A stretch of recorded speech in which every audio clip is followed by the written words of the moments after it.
Hello everybody and welcome to another video, and today we're going to be looking at yet another band that I've never heard of before.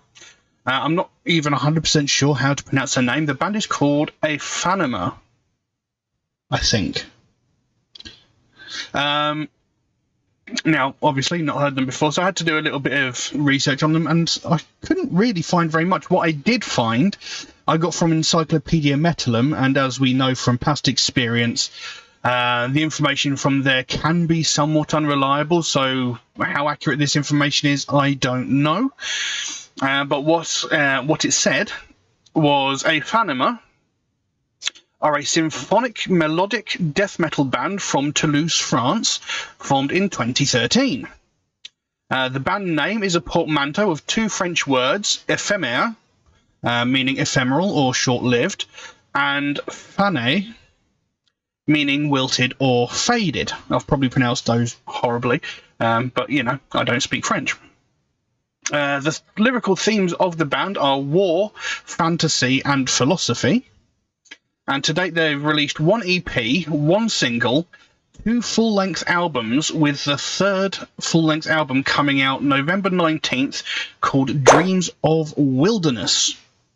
I'll try and put links below if I can find a place to pre-order it, if anybody should be interested.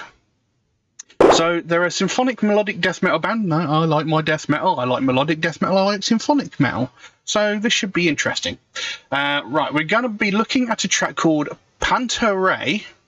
I believe that's how it's pronounced. I do have lyrics here, but again, they are from a fan website, so I don't know how accurate they are going to be. So I'll just put that out there right now, but we'll see.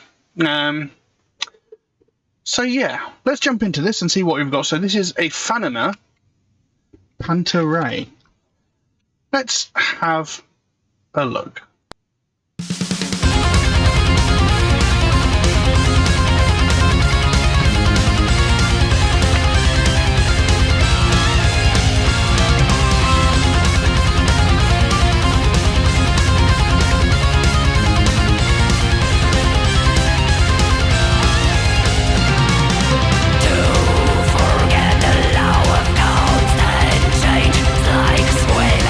Against the tide.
Oh, turn that off there.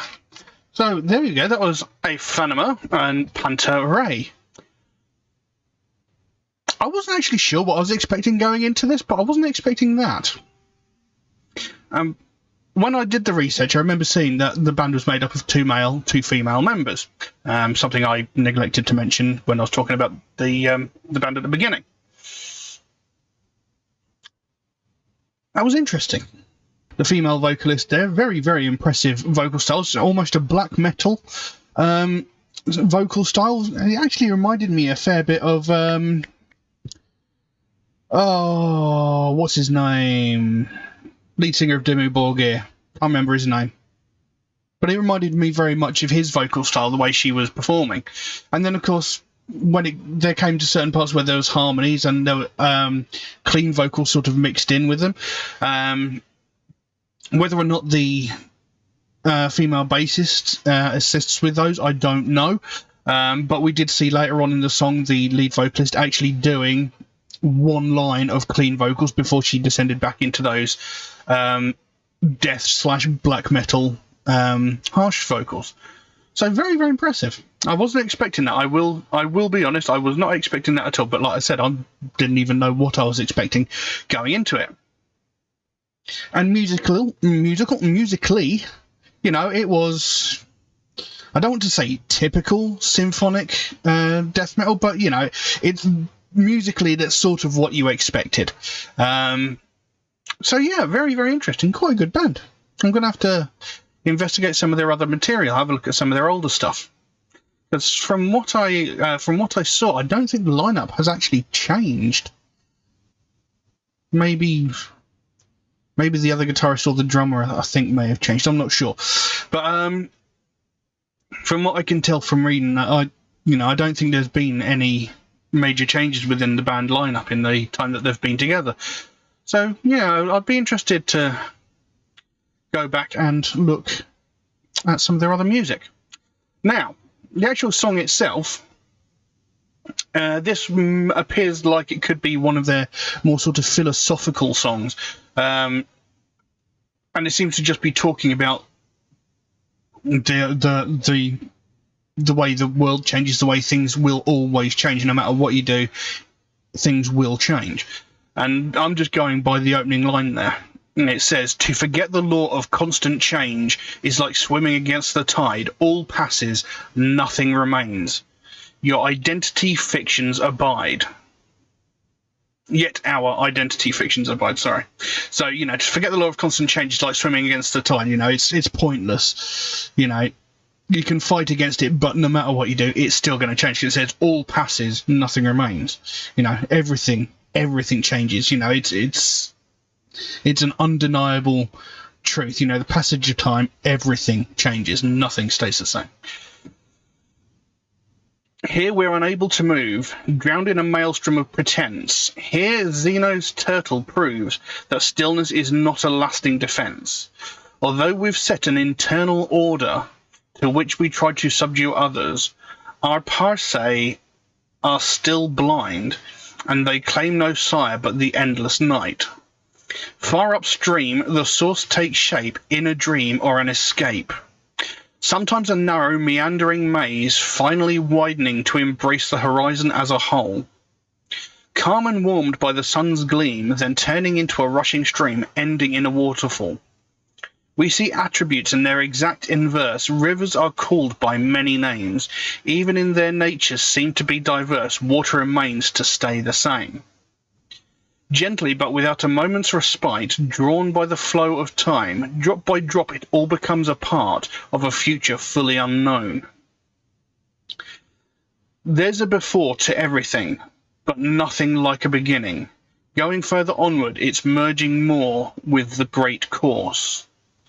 Soon downstream, in all the watershed, all the rivers will coalesce. Sometimes a narrow meandering maze, finally widening to embrace the horizon as a whole. Calm and warmed by the sun's gleam, then turning into a rushing stream, ending in a waterfall. So that definitely sounds like one of the more sort of philosophical, sort of profound songs that, you know, the research I did suggested, you know, saying that they're songs revolve around fantasy, war, and philosophy. So there you go. But yeah, I'm very curious to see what else this band comes out with.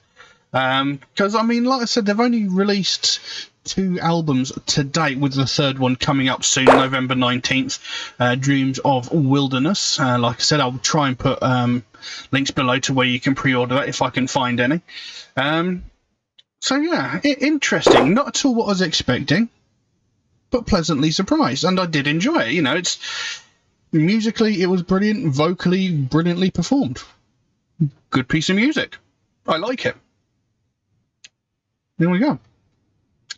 Not sure what else I can say, and that's all. Leave that as it is. Now, if anybody would like to suggest a track for me to react to, then please do so by all means. You can drop a comment in the comment section below, or message me on my Facebook or my Instagram, or you can even message me through Patreon, where you could also help to support this channel, which would, of course, be a massive help to me, considering every piece of content I upload to this channel gets immediately demonetized the second it hits the internet, which is a little bit frustrating, but, you know, it is what it is. You know, I am using copyrighted material, so, you know, it's to be expected. But, you know, it's a little bit frustrating too, considering how much effort and time I put into making these videos. But, you know, there is an option in Patreon where you can get your suggestion jumped to the front of the queue if you should so desire it.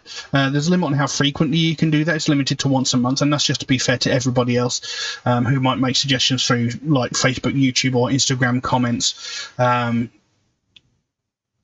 You know, it's just in the act of fairness, because, you know, if you got to suggest whatever track you wanted and get it jumped to the front of the queue every time, you know, I wouldn't have time to do anybody else's tracks if you just did it, you know, one after the other.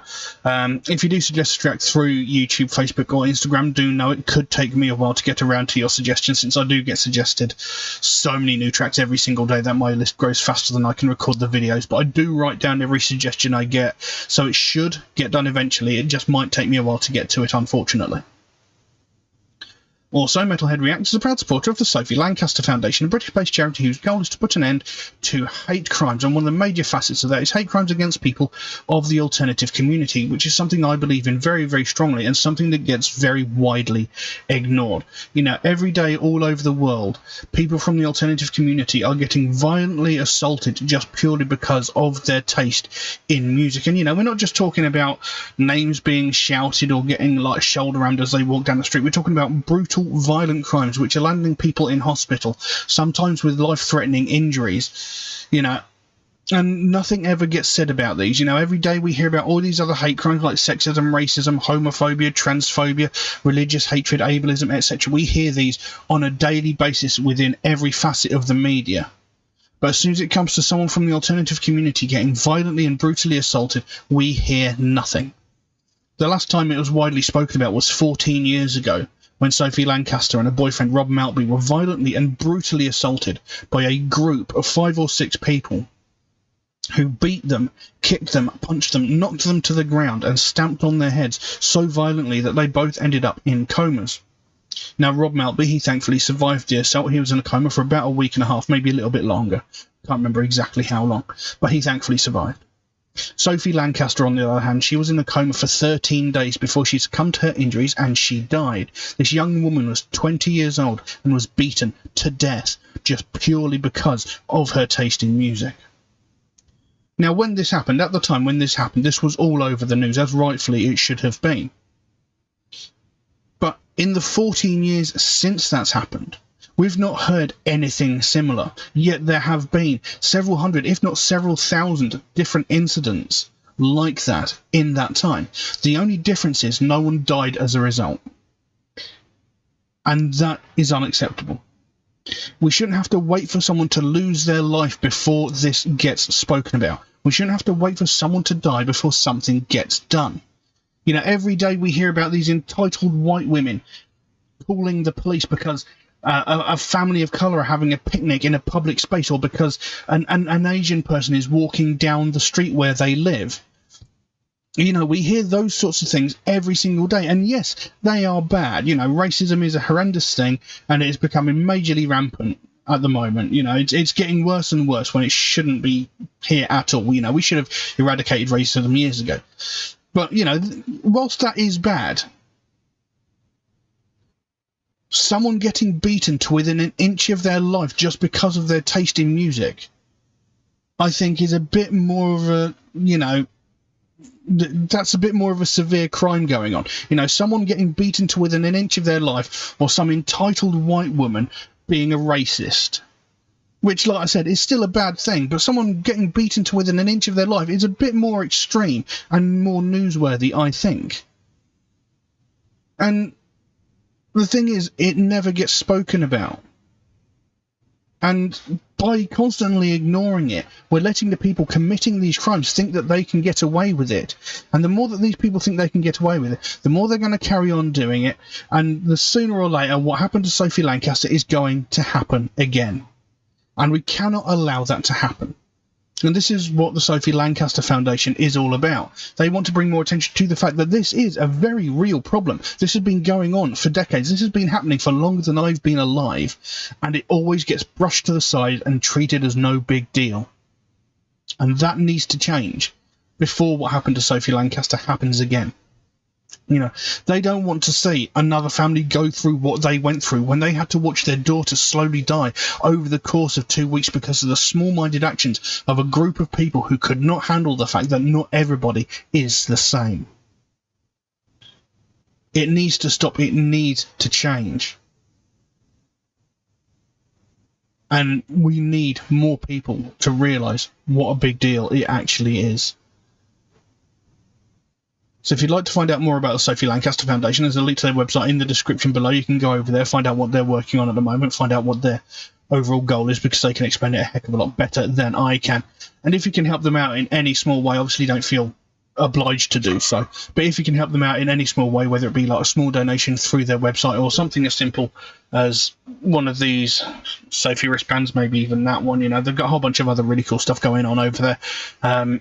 The smallest amount can make the biggest difference. And the sooner we bring more attention to this, the sooner we get more people talking about this, the sooner we can help to stamp out prejudice, hatred, and intolerance everywhere.